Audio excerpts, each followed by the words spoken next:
আমি দৈনিক প্রথম আলোর একটা জরিপের কথা বলেছিলাম। সেই জরিপে তারা অনেকগুলো প্রশ্ন করেছিল এবং তারা একটা একটা করে প্রশ্ন নিয়ে আলাদা আলাদা রিপোর্ট করছে। কালকে কিছু করেছে, আজকেও কিছু করেছে। তো আজকে একটা রিপোর্ট আমার কাছে খুবই গুরুত্বপূর্ণ মনে হয়েছে। আমি কালকে এমনিও বলেছিলাম, সেই জরিপে একটা জায়গায় আমার খুবই খটকা লেগেছিল।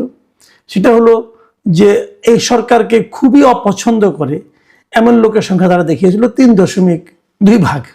আমি বলেছিলাম এটা হতে পারে না, কারণ আওয়ামী লীগের যত লোক ছিল, আওয়ামী লীগের যারা সমর্থক কর্মী যারা আছেন, নেতা যারা আছেন, তারা আমি যদি ধরেও নেই আপনাদের কথার কথা, তারা সবাই খুব দুষ্ট লোক ছিল, খারাপ লোক ছিল, চাঁদাবাজ ছিল, মানে সন্ত্রাসী ছিল, সব ধরে নিলাম। কিন্তু এই সরকার আসার কারণে তাদের সেই সমস্ত কর্মকাণ্ড তো বন্ধ হয়ে গেছে। তো বন্ধ হয়ে গেলে তারা কি এই সরকারকে পছন্দ করবে? করবে না। যারা ভালো লোক ছিল, যারা আওয়ামী লীগের উপর মাধ্যমে কিছু একটা ভালো কিছুর প্রত্যাশা করতো, তারাও নিশ্চয়ই সরকারকে পছন্দ করবে না, এবং তারা খুবই অপছন্দ করবে। সেই সংখ্যাটা মাত্র 3% হতে পারে না, এটা আমার কাছে মনে হয়েছিল। এটা নিয়ে আমি কালকে আলোচনা করেছিলাম। এ নিয়ে অনেক মন্তব্য পেয়েছি। যে সময় পাই কাল পরশু এই মন্তব্যগুলো নিয়ে একটা আলোচনা আমরা করব। কিন্তু আজকে আমি যেটি নিয়ে আলোচনা করছি, দেখুন, কালকে আলোচনা থেকে আমি এটা বলার চেষ্টা করেছিলাম যে এই জরিপটার মধ্যে হয়তো আওয়ামী লীগের লোকদেরকে খুব বেশি একটা ইনক্লুড করা হয় নাই, অথবা এই জরিপের আওয়ামী লীগের একটু বিপক্ষে গিয়েছে, আওয়ামী লীগের বিপক্ষে মতামতটা আছে এমন একটা প্রমাণের চেষ্টা করা হয়েছে।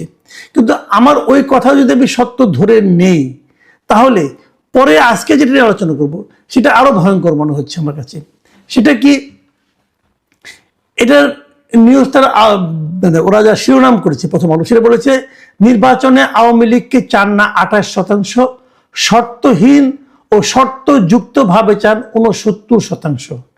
দেখুন, বিষয়টা কিন্তু আসলে একটু জটিল হয়ে গেল যে 69% মানুষ বলতেছে যে তারা আওয়ামী লীগকে নির্বাচনে চান। এদের মধ্যে কেউ কেউ বলেছেন যে না, এই শর্তে চাই। শর্তগুলি কেমন?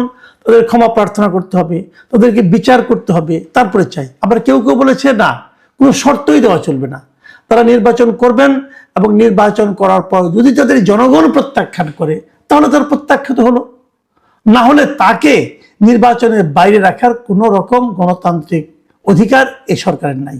এটা অনেকে বলেছে। এখন সেখানে আমি একটা জিনিস, যেমন ওই প্রশ্নটা ছিল, আমি সেটা আপনাদের আরো ভেঙে ভেঙে বলি। প্রশ্নটা ছিল যে আগামী জাতীয় সংসদ নির্বাচনে গণ অভ্যুত্থানে পতিত দল আওয়ামী লীগের অংশগ্রহণ সম্পর্কে আপনার মতামত কি? দেখুন, প্রশ্নটার মধ্যে কিন্তু আওয়ামী লীগকে খুবই ছোট করে দেখানো হয়েছে যে গণ অভ্যুত্থানে পতিত দল, তার মানে আওয়ামী লীগ অবশ্যই গণ অভ্যুত্থানে পতিত হয়েছে, এটা নিয়ে আমার কোনো আপত্তি নাই। কিন্তু যখন 1 বছর 1.5 বছর পর যখন এই প্রশ্নটা করা হয়েছে, উত্তরদাতাকে আবারও স্মরণ করিয়ে দেওয়া হয়েছে যে এই দলটা কিন্তু গণ অভ্যুত্থানে পতিত। তার মানে এই দলের প্রতি আপনার সিম্প্যাথি না দেখালেও কোনো সমস্যা নেই, এই ধরনের একটা ইঙ্গিত কিন্তু প্রশ্নের মধ্যে আছে। সেরকম ইঙ্গিত থাকা সত্ত্বেও উত্তরটা কি এসেছে শুনেন। উত্তরটা এসেছে যে 27.8% উত্তরদাতা বলেছেন বিনা শর্তে আওয়ামী লীগকে ভোটে অংশ নিতে দেওয়া উচিত। আমি মনে করি এটাই আসলে আওয়ামী লীগের মূল সমর্থক। তারা 27.8% লোক এরা বলেছে যে কোনো রকম শর্ত টর্ত না, আওয়ামী লীগকে নির্বাচনে অংশ নিতে দেওয়া উচিত। আর 26% উত্তরদাতার মতে শাস্তি ও সংস্কার হলে আওয়ামী লীগ নির্বাচনে অংশ নিতে পারে। তার মানে প্রায় কাছাকাছি 26% লোক মনে করেছে যে আওয়ামী লীগের যদি একটা শাস্তি দেওয়া হয়, অথবা আওয়ামী লীগ যদি নিজেদের মধ্যে কিছু সংস্কার করে, তাহলে তাদের নির্বাচনে অংশ নিতে দেওয়া উচিত। আর 14.8% মানুষ তারা বলেছে যে আনুষ্ঠানিকভাবে যদি আওয়ামী লীগ ক্ষমা চায় তাহলে আওয়ামী লীগকে নির্বাচনে অংশ নিতে দেওয়া উচিত। মানে আওয়ামী লীগ বলবে যে আমরা যা করেছি এই সময়টাতে তারা ভুল করেছি, এটা বললেই তাদেরকে ক্ষমতায় যেতে দেওয়া, নির্বাচন করতে দেওয়া উচিত। এই তো আমাদের 3টা ধারণা, একটা হলো বিনা শর্তে দেওয়া উচিত, আরেকটা ধারণা শাস্তি ও সংস্কারের কারণে দেওয়া উচিত, মাধ্যমে দেওয়া উচিত, আরেকটা ধারণা হলো যদি তারা ক্ষমা চায় তাহলেই দেওয়া উচিত। এই 3টা যোগ করলে দাঁড়ায় 69.2%। এখন এই 69.2% লোক বলছে যে আগামী নির্বাচনে তারা কিছু শর্ত দিয়ে অথবা শর্ত না দিয়ে যেভাবে হোক তারা আওয়ামী লীগকে নির্বাচনে দেখতে চায়। আমরা যে নির্বাচনের দিকে অগ্রসর হচ্ছি, মানে ডক্টর ইউনূসের অন্তর্বর্তীকালীন সরকার, তারা যে নির্বাচনে আয়োজন করতে যাচ্ছে, সেই আয়োজনের সঙ্গে কিন্তু এই ৬৯.২% মানুষের মতামতের কোনো মিল নেই। এই যে এত লোক বলছে যে আওয়ামী লীগকে নির্বাচনে অংশ নিতে দেওয়া উচিত, আর সরকার বলছে যে আওয়ামী লীগ নির্বাচন করতে পারবে না, তাহলে সেই নির্বাচনে সাধারণ মানুষের প্রতিনিধিত্ব, দেশের সমস্ত মানুষের যে মতামত, তাকে সত্যিকার অর্থে প্রতিফলিত হবে? আমার মনে হয় হবে না। এবং আমার সেই সঙ্গে এটাও মনে হয় সরকার একটা বড় ধরনের ঝুঁকি নিতে যাচ্ছে। দেখুন প্রিয় দর্শক, এটা যখন আমি সরকারের নিউজটা পড়লাম, পরে বিকেলের দিকে আমি আমার যে এই ইউটিউব চ্যানেলটা আছে, সেখানেই আমি একটা জরিপের মতো করেছি, যে এই প্রশ্নটা আমি করেছি। আমার প্রশ্নটার সঙ্গে এদের প্রশ্নের খুব একটা অমিল নেই। আমার প্রশ্নটা ছিল যে আপনি কি মনে করেন আগামী নির্বাচনে আওয়ামী লীগকে অংশগ্রহণ করতে দেওয়া উচিত? আমি প্রশ্নটা ছোট করে করেছি। উত্তর কি এসেছে দেখেন, ৭২% লোক বলেছে অবশ্যই নির্বাচনে অংশ নিতে দেওয়া উচিত। তার মানে ওখানে ছিল ৬৯.১%, সবগুলি যোগ করলে, আর আমার এখানে হচ্ছে ৭২%, মানে কাছাকাছি। কিন্তু মানে সাধারণ মানুষের যে মতামতটা, এটা প্রথম আলো এবং আমার এখানে প্রায় একই রকম হয়েছে। আর নির্বাচনে অংশ নিতে দেওয়া উচিত নয় বলেছে ২১% লোক।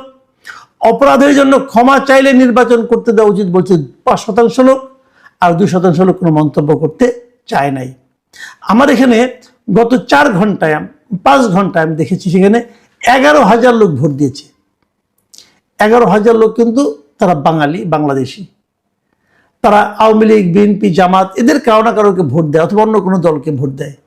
তাদের মধ্যে ৭২% লোক বলেছে যে আওয়ামী লীগকে নির্বাচনে অংশ নিতে দেওয়া উচিত। আর যদি তারা ক্ষমা চায় তাহলে বলেছে যে ক্ষমা চাইলে আরো ৫% বলেছে তাকে নির্বাচনে ভোটে ইলেকশন করতে দেওয়া উচিত। তাহলে এই যে দুটো আমরা পেলাম, প্রথম আলোর এত আলোচিত জরিপ আর আমার মতো ক্ষুদ্র মানুষের ১১,০০০ লোকের জরিপ, মতামতটা কিন্তু ঘুরে ফিরে একই জায়গায় আসছে। সেই মতামতটা কি? যে আওয়ামী লীগকে নির্বাচনে অংশ নিতে দেওয়া উচিত। যদি আপনি না দেন, তারপরে না আমি এগুলি মানি না, আমি আমার মতো যেটা ভেবেছি সেটাই হবে, তাহলে কি হবে? আপনি বৃহত্তর জনগোষ্ঠীর মতামতকে উপেক্ষা করলেন। তো যে সরকার বৃহত্তর জনগোষ্ঠীর মতামতকে উপেক্ষা করে, সেই সরকারকে আমরা কি সরকার বলবো? সেটা কি জনগণের সরকার হবে? হবে না।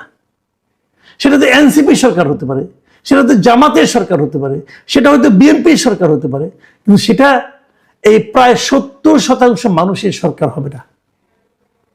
তো ৭০% মানুষের মতামতকে উপেক্ষা করে আপনি কিছু একটা করে ফেলবেন ভাই, সেটা কি ইতিহাস আপনাকে ক্ষমা করবে? আমার সেটা মনে হয় না। আমি মনে করি, দেখুন আমি এখানে একটা কথা বলে নিই আপনাদেরকে, সেটা হলো এই প্রথম আলো যে রিপোর্টটা আমি পড়েছি, সেই রিপোর্টের নিচের দিকে আপনারা তো জানেন প্রথম আলোতে প্রচুর মন্তব্য থাকে, কিন্তু আমি আপনাদের যদি একটা যেটা মন্তব্যগুলো পড়ে শোনাই তাহলে আপনি বুঝতে পারবেন। একজন মন্তব্য করেছেন, আননেমড ইউজার লিখেছেন যে ৬৯% মানুষের রায়কে উপেক্ষা করে নির্বাচন করলে সেই নির্বাচন অবশ্যই প্রশ্নবিদ্ধ হবে। সরকারের উচিত জনগণ যে আওয়ামী লীগকে আর ক্ষমতায় দেখতে চায় না সেটা ভোটের মাধ্যমে প্রমাণ করে দিতে। এটা কিন্তু একজন ইউজারের বক্তব্য। তো এখন যদি আপনি ভোটের মাধ্যমে প্রমাণ না করতে পারেন, তাহলে আপনি নিজে নিজে সিদ্ধান্ত নিলেন না তাদের দেওয়া উচিত না, সেটা কি আপনি পারেন? আপনি তো বিচারকও নন। যদি বিচার বিভাগের মাধ্যমে একটা সিদ্ধান্ত হতো তাও আমরা মানতে পারতাম। আপনি কে সিদ্ধান্ত দেওয়ার? আপনি কেউ না। আপনি যে আসলেই কেউ না, এটা আপনারা কদিন পরেই বুঝতে পারবেন। আপনারা কেউ না। আপনারা মনে করছেন আপনাদের সব কিছু করার ম্যান্ডেট আছে, এই মনে করা আপনার মধ্যে সীমাবদ্ধ। এই দেশের মানুষ সেটা মনে করে কিনা সেটা আপনি জানেন না এবং জানার চেষ্টাও করেন নাই। এই জায়গাটাতে আপনারা পিছিয়ে আছেন। এবং প্রত্যেকটা শাসক, আমি তাদের স্বৈরাচারী শাসকই বলবো, তারা জনগণের পালসটাকে এভাবেই উপেক্ষা করে, এবং উপেক্ষা করার ফল কিন্তু তাদের জন্য কোনোভাবেই সুখকর হয় না। অতীতেও হয় নাই, আগামীতেও হবে না। প্রিয় দর্শক, এখন এই পর্যন্তই। আল্লাহ হাফিজ।